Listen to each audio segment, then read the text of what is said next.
qishligini ko'rsatyapti. Bugun 22-yanvar 2026-yil. Havo anchagina sovuq. Yaxshigina shamol bo'lyapti.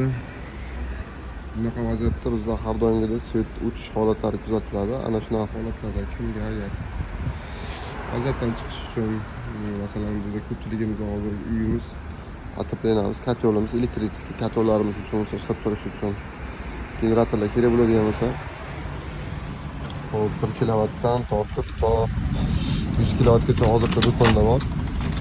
Va unaqa 5 so'mlik invertorni, ya'ni invertor deganimiz bu o'zgarmas 50 Hz to'lqinda tok beradi. Mana shunaqa generatorlarimiz ham kelgan. Bularda arzon varianti ham bor. 2 kilovat, 3 kilovat. 3 kilovatlarimiz statorli pultda zavod bo'ladi. 5 kilovat, 5 kilovat Atesta.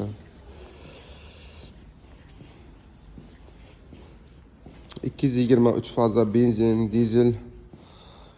Kimga qanaqasidan kerak bo'ladigan bo'lsa, hammasidan bor.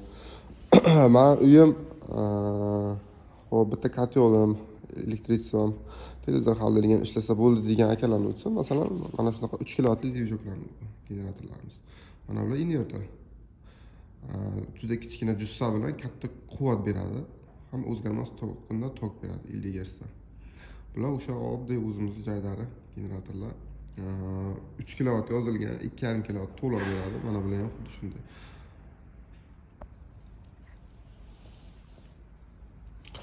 Ana shu generatorlar, masalan, mana bunisi 1 million so'm turadi. 1 million 200 ming so'm. Bular уже 3 kilovat, obmotkasi 11 sm bo'ladi. Generator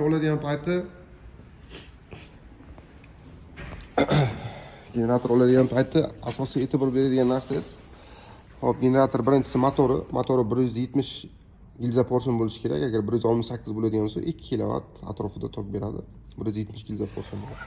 Mana bu obmotkani uzunligi 11 sm bo'ladigan bo'lsa va misdan bo'ladigan bo'lsa, eng asosiysi mana shu toza 3 kilovat atrofida tok beradi. Ana shunaqa generatorlar kerak bo'ladigan bo'lsa, kimga qiziq bo'ladigan bo'lsa, marhamat aloqaga chiqinglar. Generatorlar ko'p. Bunaqa 5 so'mliklarimiz ham bor. 10 kilovat bormi degan odamlar uchun mana original 10 kilovat. 2 silindr. Benzinda maksimalka obmotkalar prameslenniy. Obmotkani eni 32 sm. Motor 2 silindr, 278 porsion. Obmotkamiz mana. Kattasidan mana. Dizelning yopiqlari ham bor.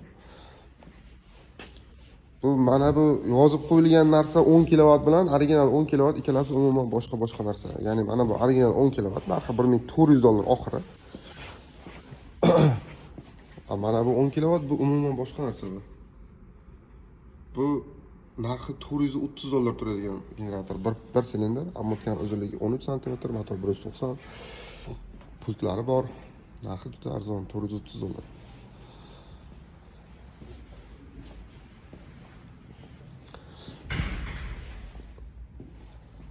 Uyda erkak kishi bo'lmaydi, ayol kishilar bor faqat deydigan odamlar uchun mana shunaqa generatorlar bor. Bu yokida mana bu 3 kilovat uyda erkak kishi bo'lishi shart emas. Bularda avtopodsos bo'ladi.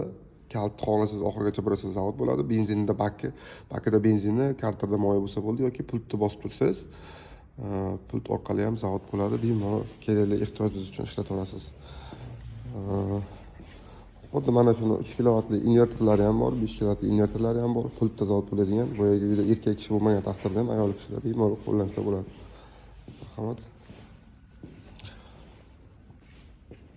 Kimga kerak bo'ladigan aloqaga chiqinglar, hozircha ishlamiz.